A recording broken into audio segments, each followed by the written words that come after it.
Why is my dry brushing not so dry? Let's take a look in this video. Speaking of, this video is brought to you by Boutique FDB. Go check them out for all your hobby needs.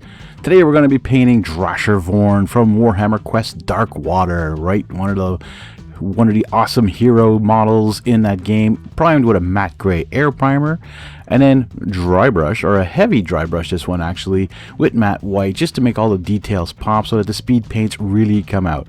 Again, I don't think I was very dry in this case. It was more of a heavy dry brush again. Anyways, here we go. So we're putting ruddy fur with some speed paint medium, about a 50-50 mix here, so that the white really pops on it and then the gray underneath makes it a darker area. Okay, yes, some of you are going to say, well, why'd you use a light gray and then a white? I didn't want a huge contrast between black, gray, white. I could have done the real slap chop method. I could have done a zenithal highlighting. It would have maybe been better. But the point is that I find like every time I dry brush, I really need to pay attention to what there is on the brush, like how much paint is still on it. So anyways, welcome to the channel, folks. If you are new, hit that like button, subscribe if you are new, actually hit the notification bell.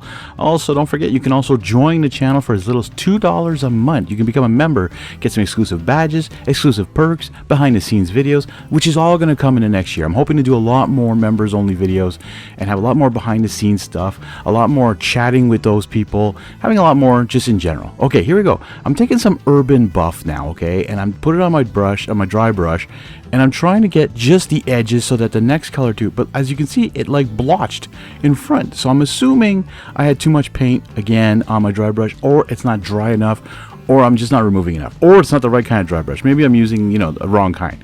So I'm using the Fire Drake again with some speed paint medium. I'm doing a real transition between all the three colors on the dressing there on his skirt.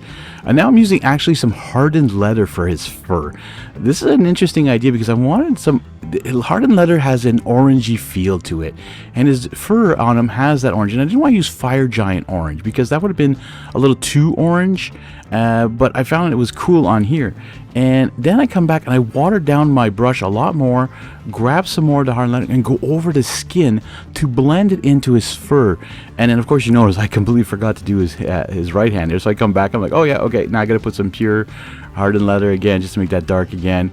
And I go back over the fur another time. Even if it was still a bit wet, it does dry quite fast and gives a little bit more of the look I wanted. Then we're doing his fine hair here with some ancient honey. This I find has almost like a golden aspect to it. Like if you were doing non-metallic metal, you could start with this and work up to gold pretty simply. Now we're really darkening down the bottom part of his dress here with the satchel brow, or his cloak, or not his cloak, but his kilt, or whatever you want to call this thing, skirt, with some satchel brown, really darkening and blending it into the top ones while wetting my brush and pushing it upwards. Then bringing some grim black in here. Of course, we're going to be doing this on his boots, his belts, and some other parts here as well.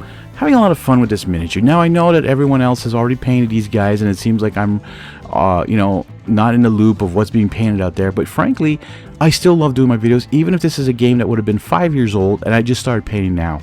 I don't have a whole team behind me editing my videos, producing my videos, doing everything for me. I do the recording, the voiceover, everything, the painting and all that, and I don't have all fancy camera work as well. I don't have 50 million cameras recording off a million different angles, thank God. But anyways, bony matter, you saw it. I just used that for the antlers. Coming in with some goddess glow now for the handle on his. This looks like a back scratcher. I'm sorry, but it looks like a back scratcher. It looks like something you wouldn't even use to smack someone with, because it's got, I don't know. What do you think that thing is? And I'm making it look like almost like it's like a bony statue hand, like an old hand that's like just there. And Ashen Stone does a great job. Coming in with some true metallic metals now, obsidian black.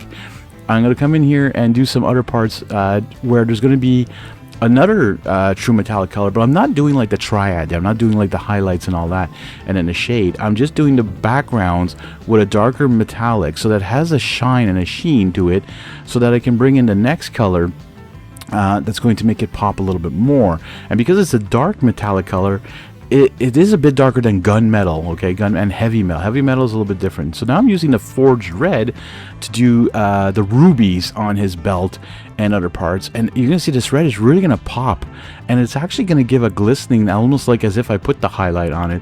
So having the background as a dark metal and then the red, I just find it just looks amazing. And there you have it, folks.